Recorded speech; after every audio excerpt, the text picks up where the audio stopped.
também vão ficar sabendo como é que o governo federal está agindo para diminuir os acidentes nas estradas com um historiador que virou especialista em acidentes de trânsito, José Roberto de Souza Dias. Bom dia, Roberto. Bom, vamos falar sério um pouquinho. Ele está lutando para diminuir os acidentes de trânsito no Brasil. Eu vou conversar com o secretário executivo de um grupo que trabalha para isso, para a redução dos acidentes de trânsito, José Roberto de Souza Dias. Por favor.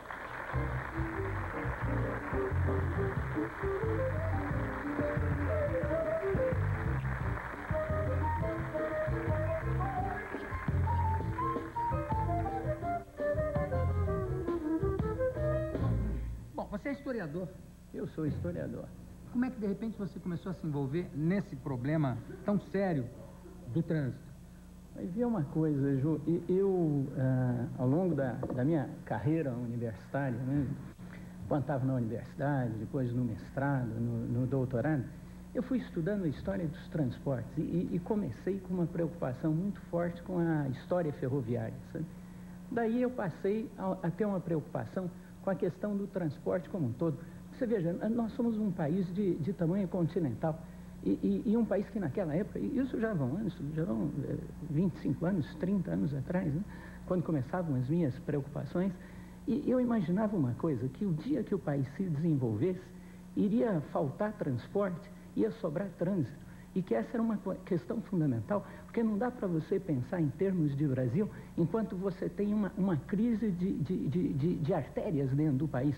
O país é grande, mas o nosso país é um país fabuloso, né? A gente tem todo tipo de clima, todo tipo de vegetação. A gente tem aquilo que o Darcy Ribeiro falava, uma tremenda de uma população fantástica, a mestiçagem que foi feita no Brasil, uma coisa fantástica, né? E o país amarrado no seu processo de desenvolvimento por causa de algumas coisas. Inclusive, eu acho, quer dizer, os Estados Unidos, que é um país também de dimensões continentais, eu acho que é uma das razões fundamentais do desenvolvimento americano é a rede ferroviária que eles fizeram no final do século passado, né? Quer dizer, atravessaram o país, o país é coberto, todo o país desenvolvido, ou que se desenvolveu, começa tendo uma base de comunicação ferroviária. No Brasil, a comunicação ferroviária é absolutamente nula, não é nula, mas é precaríssima. Você falar em rede ferroviária no país, era mais ou menos você falar numa grande abstração, porque não havia rede, porque não existiam as comunicações. A única rede ferroviária que tem é que tem um rapaz cearense que trabalha na estação, leva a rede de casa para pendurar e deitar, porque... E é uma pena isso. Pois é. Agora, daí a questão do trânsito foi um salto. E na questão do trânsito, aí entra a questão do acidente de trânsito, com a preocupação da criança, sabe? No Brasil, você sabia de um dado? A questão do acidente de trânsito no Brasil, Jô, o mais grave de tudo é o atropelamento. 48% das mortes no ano passado foram por atropelamento. E a criança brasileira, ela não é atropelada, a criança pobre não é atropelada nos grandes centros, ela é exterminada, ela não tem tempo de se salvar na calçada. É uma coisa fantástica. O motorista, ele não dá tempo daquela criança que está vendendo uma flor para você, está pedindo um trocado, ela sobrevive daquilo, mais do que isso, sobrevive a família. E o motorista que está do lado, na hora que acende o farol para ele, ele passa por cima daquela criança. Por quê? Porque ela é negra, porque ela é mulata, porque ela é maltrapilha, sabe? Então, daí, essa preocupação que vinha vindo, e há mais ou menos uns 15 anos atrás, eu presidi um instituto, que era o Instituto Ferroviário de Estudos Avançados, que depois se transformou num centro intermodal de estudos em transportes. E reuniu lá, aquela época que nós estávamos saindo da ditadura, entende? E que se discutiam os grandes nós. Um dos nós era a questão do trânsito, a questão do transporte. Aliás, José Roberto, eu tenho um vídeo aqui. Por acaso, há 15 dias ou menos, eu estive fazendo um show em Resende, um teatro belíssimo que tem lá. Fui de jato dali, de Beechcraft até oh meu Deus, meu nome? Guaratinguetá, né? Guaratinguetá, que é perto ali de Resende. Guaratinguetá, né? Porque o avião não podia pousar em Resende, porque já era tarde da noite, enfim, não tinha condições. E de Guaratinguetá, nós fomos de carro, de Guaratinguetá até Resende, pela Dutra. Na ida e na volta, eu senti 5 possibilidades de haver um grande desastre por causa do desatino dos caminhões naquela estrada que não tem acostamento, ela não tem saída. Eu fiquei apavorado com aquilo, aquilo me deu um mal-estar, me deu, sabe, um mal-estar enorme. Eu falei, eu não vou mais fazer esse tipo de coisa, não vou mais pegar a Dutra para ir fazer show ali ou acolá, não vou, porque é uma coisa que eu me senti ameaçado. Não sei se era uma premonição ou não, mas o acidente de ontem, né, tá aí para provar que realmente é uma coisa perigosíssima. E a gente tem imagens aqui no telão, eu vou pedir para o William soltar, por favor. O acidente foi às 10h30 da noite, na altura de São João de Meriti, na Baixada Fluminense. Chovia muito e 5 carros acabaram se envolvendo no engavetamento. 2 ônibus lotados de passageiros ficaram completamente destruídos. 12 pessoas morreram na hora. Os feridos foram levados para 4 hospitais. 13 pessoas permanecem internadas. Testemunhas do acidente disseram que os ônibus estavam em alta velocidade na pista molhada. O motorista ia correndo muito e a carreta pegou e atravessou. Os 2 carros bateram de frente. Vinha na minha mão, a carreta saiu, carreta desgovernada saiu, bateu ali. Eu fui e freiei, para não entrar na traseira, né? Quando eu freiei, o caminhão também veio, também freou, os 2 ônibus entraram na traseira e jogaram aqui, ó. O acidente provocou a interdição das pistas durante toda a madrugada. Bom, o mais terrível é que acontece isso, estava no TJ Brasil de ontem, com imagens cedidas gentilmente pela TV Manchete. O mais terrível é que na hora tem um impacto, né, da notícia e depois não se tomam providências. A maneira como andam guiando nas estradas é um absurdo. Tem caminhoneiros que são excelentes, mas tem caminhoneiros que você sente que estão guiando bêbados, ou exaustos, ou sem condições de trabalhar, né? Motoristas de ônibus dizem que estavam apostando corrida, os 2. Claro que eles vinham em excesso de velocidade, porque não conseguiram controlar o veículo, nem um nem outro. E a carreta também, tem sempre uma carreta atravessando. E a estrada que foi privatizada, né, está muito bonita.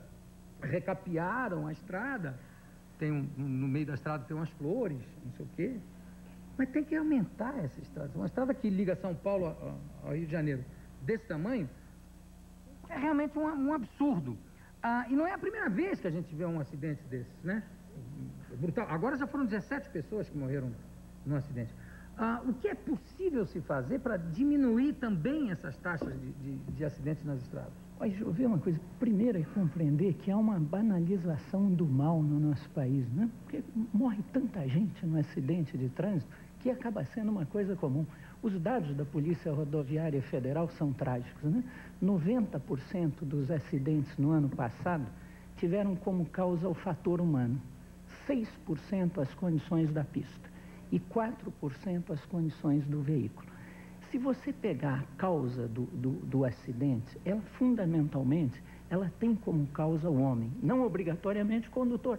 Pode ser inclusive um engenheiro que não fez aquele traçado correto, a sinalização que não foi colocada naquela pista, mas é o homem que está atrás da máquina, que normalmente ele é o responsável. Então, a imprudência que se tem no trânsito, as pessoas, é uma coisa interessante. Nós estamos aqui, nós estamos na nossa casa, nós tratamos a nossa casa com cuidado, com carinho, não jogamos lixo no carpete. Quando nós entramos no carro, nós entramos numa armadura medieval, nós perdemos a nossa individualidade e agimos como homens, mais do que homens medievais. Nós estamos dentro do nosso anonimato. Eu acho que a primeira grande questão é a questão do anonimato. No fundo, João, morrer de trânsito, como diz aí a propaganda, uma certa propaganda, precisar não precisa, sabe? A morte no trânsito, o Dário Birulini é um médico muito importante aqui de São Paulo, um cirurgião do trauma. Ele costuma dizer o seguinte, que morrer no trânsito é uma coisa que tem que ser redimensionada, porque, na verdade, não é uma fatalidade. Fatalidade é o que aconteceu com aquele engenheiro no voo da TAM. No trânsito, é uma doença social. Agora, o que o novo código, né, de trânsito, as novas leis, vai mudar o que com isso? O novo código de trânsito, a aplicação do novo código de trânsito vai influir em que sentido para mudar esse? Eu acho que influi em uma porção de coisas. A primeira que muda, fundamentalmente, é a maneira de se obter a carteira de habilitação. Agora, quando Vai for ser obter... sancionado agora, né? Depois da manhã? Não vai ser. Ainda está em processo, ainda está na Câmara, entende? Eu acho que ainda demora um pouco, sabe? E aí, o que vai mudar? O que muda, o que mais importante muda, não? O mais importante eu acho que é a habilitação, uma das coisas mais importantes. Agora você não tira a sua carteira de habilitação, você tira uma permissão para dirigir. Durante um ano, se você não tiver acidentes, se você não tiver infrações gravíssimas, graves, ou repetidas infrações leves, você leva a sua habilitação. E como é que você tira a sua habilitação agora? Você tem que fazer um curso de primeiros socorros, tem que fazer um curso de direção defensiva. E o mais importante, o examinador... Um curso de direção defensiva? Defensiva. Um curso aprender a fugir aquele negócio de frear, isso aí? Sim, não. Nota, de você tomar... de 60 anos que for tirar a carteira vai ter que aprender a fazer isso? Ele vai ter que aprender, por exemplo, como ele deve fazer, como que ele vai se portar... Puxar o freio e... É? Ele vai ter que saber como se portar na chuva, como ele tem que se portar na hora de uma frenagem, como ele deve fazer quando está próximo o pedestre, qual a diferença que tem entre um adulto e uma criança. Agora, ô Zé Roberto, eu sei que no novo código, né, excesso de velocidade vai dar prisão. Não, cadeia. Na verdade, o excesso de velocidade, se você estiver a 20% a mais da velocidade permitida, você recebe uma multa gravíssima multiplicada por 3. Se você estiver a 50% acima da velocidade, essa multa gravíssima multiplicada por 5. Agora, é criminalizado algumas coisas no Código e de uma maneira bem rígida. O que, a questão de beber e dirigir, por exemplo. Perfeito. Beber e dirigir é crime. Beber e dirigir é um problema da sociedade. Agora, vai ter uma cadeia especial para esse tipo de... Porque é muito fácil você fazer a lei e dizer, não, foi pego, aumentou a velocidade, vai preso. Pegaram dirigindo embriagado, que realmente é inominável. Vai para cadeia. Que cadeia que a pessoa vai se não tem... Quer dizer, a população carcerária já está saindo pelo ladrão, né, para usar até quase que um trocadilho, né? Para botar onde? Quer dizer, porque é muito fácil você, na lei, né, dizer, não, vai preso sem ter aonde. A pessoa vai preso, vai com uma prisão de alta periculosidade, onde a pessoa corre até o risco de morrer contaminada pela AIDS ou alguma coisa assim. Então você veja... Como é que se resolvem essas coisas que parecem pequenas, mas que são importantíssimas para que a lei seja cumprida, porque senão ninguém cumpre a lei. Né? Ju, veja, eu acho que o caminho é exatamente a cadeia num país que tem crise penitenciária. O que é que as famílias das vítimas querem? Elas querem a pena reparatória. Quer dizer, o que tem que haver é o cidadão que matar uma pessoa no trânsito ter certeza que ele ganhou uma família. Aquilo que foi feito no Japão, sabe? Que colocaram outdoor dizendo, mate no trânsito e ganhe uma família. Não pode sair impune desse crime. Tem que pesar. E pesar principalmente de forma que ele tenha penas alternativas. Não é a cadeia, pelo menos acredito eu. Eu acho que o caminho não seria esse. Agora, a pena fundamentalmente tem que ter um caráter educativo. O que a gente tem que ver algumas coisas.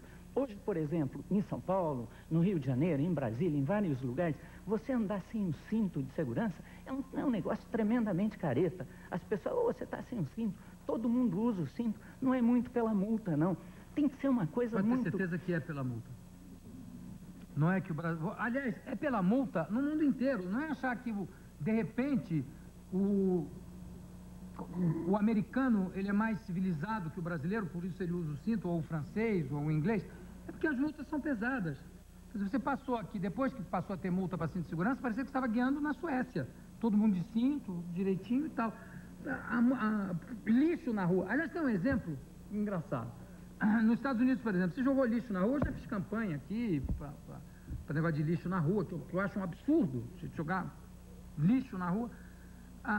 Nos Estados Unidos, se você jogar lixo na rua, tem multa de $100, $200, você vai para a delegacia se não puder pagar, né? No cinema não tem multa, lixo no chão. Então você vai no cinema nos Estados Unidos, o que tem de pipoca no chão, de papel de bala, tudo, não tem multa, o pessoal não se preocupa em jogar lá na lixeira, joga no chão ali mesmo. Na rua não joga. Então, a multa nesses casos eu acho que é muito importante. Da mesma forma que você falou aí, processos de atropelamento. É um assunto que eu até nem queria tratar no programa. Eu vou entrevistar, num próximo programa, eu vou entrevistar o Ney Gonçalves Dias. Até chamei o Ney no camarim para mostrar para ele uma coisa que ocorreu no Recife, que é um absurdo. Eu nem ia falar nisso, mas parece até de encomenda. Você falou, eu me vejo forçado a falar. O Ney está aí, inclusive, nos visitando, e pode, como é que se diz, afirmar, isso que eu vou dizer aqui, ele pode comprovar do terrível que foi para a gente ver isso. Uma menina de 2 anos, eu acho que foi atropelada no Recife por um ônibus. Você falou tanto nisso que eu não posso deixar de falar, que parece até recado. Perdeu as 2 perninhas, tá? E a família não tem condições de nada, de coisa nenhuma, e a empresa do ônibus não está indenizando, ou está demorando a indenização, a família está com medo que a empresa seja estatizada, e é uma coisa de cortar o coração. As fotos são de cortar o coração. Eu até tomei a liberdade de pedir ao Ney, que também, sabe, eu nem ia falar nisso. Disse, Ney, fala você, que é uma coisa que você vai falar de uma forma mais contundente, mas eu estou só até alertando sobre isso, porque também uma pessoa que atropela uma menina de 2 anos, né, uma empresa que atropela uma menina de 2 anos, tem que se responsabilizar pelo futuro dessa criança, não tem? Não tem a dúvida. Tem que haver uma indenização, como tem nos Estados Unidos, e aqui praticamente não existe. Mas veja, na proposta do novo código, isso fica bastante claro, sabe? Agora, e outra coisa, essa indignação sua é a indignação que a população passa a ter com a questão. A penalidade é fundamental, eu concordo com você, que a multa é fundamental para você adotar os hábitos. Mas o que é necessário é nós começarmos a ter um comportamento cidadão. Mas só se consegue através da educação. Claro, você, por exemplo, claro. Existe um trecho aqui na Anhanguera que você tem que dar um farol alto para você enxergar além da curva, né? Tem proteções do outro lado para o farol alto não incomodar quem está do lado de lá, né? Só tem aquelas proteções. Outro dia eu estava saindo daqui, dei um farol alto para poder enxergar, porque o farol baixo não pegava exatamente o que havia do outro lado da curva. Dei um farol alto, o jeito que estava na minha frente, imediatamente ele deu uma fechada para a esquerda, sabe aquela balançada assim, para o que poderia provocar um acidente, né? Quer dizer, é uma coisa até de educação primária que as pessoas não têm e acham que as pistas das estradas são arenas de combate mortal, poxa. Não tenha dúvida, né? Não tenha dúvida. Bom, eu conversei com José Roberto de Souza Dias, eu fiz questão de abrir o programa com essa entrevista, que eu acho que é de interesse de todo mundo, né? Porque é um assunto realmente que a gente está vendo aí. A coisa não está melhorando, está piorando. Você queria dizer alguma coisa? Ju, eu queria aproveitar, antes de você encerrar, de convidar a todos para um culto ecumênico que terá no dia 25, ao meio-dia, sexta-feira, na Igreja da Consolação, aqui em São Paulo, quando as vítimas de trânsito vão, mais uma vez, mostrar a indignação, como se sentem indignadas com essa circunstância. E é muito importante que as vítimas de trânsito estejam presentes nesse culto. Tá certo. José Roberto de Souza Dias, muito obrigado pela sua presença. Daqui a pouco a gente volta.